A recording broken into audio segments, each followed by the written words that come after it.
Coordination Committee, which conducts through video link and is chaired by the Prime Minister and attended by the Chief Minister of all 4 provinces to review measures against tackling the COVID-19. There has been some criticism to the formation of NCC, which conducts a suggestion. Actually, there are some certain very serious issues with reference to the devolution of certain subjects. Pakistan was basically a federation consisting of 4 provinces, and it is being controlled by a federal legislative list. After 18th Amendment 2010, the subject like environment, education, health has been devolved to the provinces. So there was a gap between the federation and the provinces. And in Pakistan right now, everybody knows federation is being under the political patronage of Pakistan Tehreek-e-Insaf, and they are also ruling in Punjab. As far as Sindh is concerned, that is being controlled by Pakistan People's Party. In KPK, Khyber Pakhtunkhwa, of course, PTI is heading towards, and there's a coalition government in the Balochistan.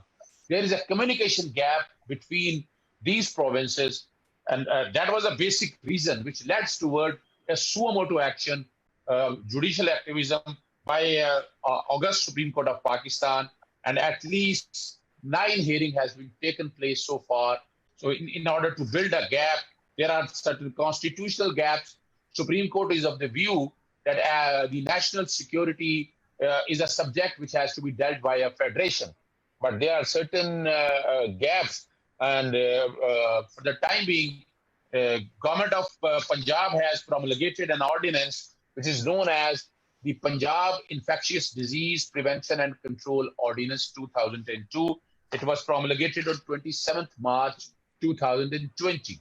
And on the same time, another ordinance, the Sindh COVID-19 Emergency Ordinance 2020, but it was promulgated lately on 18th May 2020.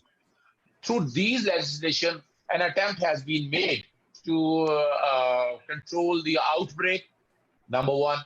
Secondly, how to deal with the economic crisis. Thirdly, how to manage the daily life so as the economic issues may not grow further. In Pakistan, there is an express provision under Section 144 of the Code of Criminal Procedure, which was meant to control each and every movement, but that was not effective. And that was the basic reason these laws have been, for instance, as far as the epidemic issues are concerned, we have a law of 1958, but as far as the pandemic issues are concerned, we are short of a legislation, and that gaps has been fulfilled through these 2 legislations. And there was another law which is known as National Disaster Management Act. That was actually promulgated while when there was an earthquake in Pakistan, so as to cater the issues. And through this law, federal government has tried its level best to control the legislative measure, and for that purpose, Khyber Pakhtunkhwa or a Balochistan government has taken command from Provincial Disaster Management System that has been promulgated through National Disaster Management Act 2020. These are certain legislation. Although these laws has been able and categorized, for instance, serious and imminent infection threat declaration, power to impose duties, confirm functions, general restrictions and requirements, directions and restrictions relating to attendance of schools and burials, prohibition of restrictions of events and gathering, closing or restricting entry into and exit from a premises, restricting entry into and exit for a general area, movement and retention of potentially infectious person to a suitable place, duty to undergo screening and assessment, additional requirement and restriction for person presenting significant risk, applicability of provisions to minor and wards, duty to inform, preconditions and manner of exercise of powers, ancillary powers, and that definitely such type of pandemic has to be controlled through a offenses regulated mechanism, or to impose a penalty, offenses and penalty in respect of directions and restrictions imposed as aforesaid, offenses and penalties in respect of certain directions, restrictions and duties imposed under and at the same time, offenses and penalty for running away from a place of detention, cognizance of and trial of offenses, general power for prevention and control of infection, enforcement, requisition of service of government officials, delegation and concurrent exercise of certain powers, revision against an order of notified medical officer and others, bar to actions, and power has been granted therein to make rules in order to set a mode and manner or a procedure to regulate. And this act has been given an overriding effect to take control from certain others in order to take an advantage from certain other acts. So, similarly, in a sense, for the purpose of a sense, such type of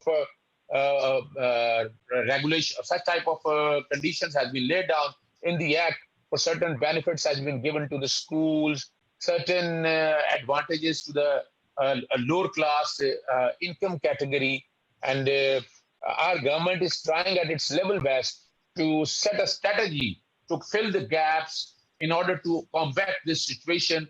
And overall, the most important concern, how to control our economy, because as far as Pakistan is concerned, it has a very weak economy, and most of the people are surviving on their livelihoods. And due to this pandemic disease, most of the employment has been lost. And recently, for instance, in these days, because of these ordinances, Pakistani government has applied a strict lockdown. For instance, the business offices or trading centers has been closed. Although we are heading toward our Eid holidays, our spiritual celebrations, and it's very important. For instance, especially in the event of Eid, a lot of gatherings in the mosques, at the houses of friends and family members, and of course, spiritual activities of God slaughtering is a normal activity which has to be conducted across Pakistan.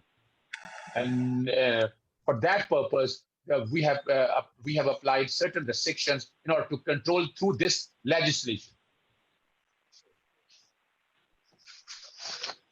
Well, thank you. That was very informative. And I was thinking exactly about Eid and how during that great celebration, what's going to be done to kind of minimize the impact of the pandemic while recognizing the significance of the celebration for the culture and people of Pakistan. And it's going to be interesting because next week our topic is going to be religion. Where we have a religious scholar from Pakistan joining us, along with an American faculty member in our religious studies department. But again, thank you. And I'd like to now quickly introduce, what we'll do is have Ed Rhodes from Mason. With the permission, I would like to also to have a slightly outlook at the President of Pakistan has also promulgated an ordinance. I'm sorry, had not been able to dilate upon it. An ordinance for prevention of hoarding in respect of various essential items, including food items and medicines, masks, sanitizer, etc. The hoarding laws prescribe hoardings of scheduled items as stated therein to be an offense punishable with simple imprisonment for up to 3 years and a fine equivalent to 50% of the value of items involved. It's a normal practice. Everybody knows that there are certain elements which are taking benefits or advantages due to such situations.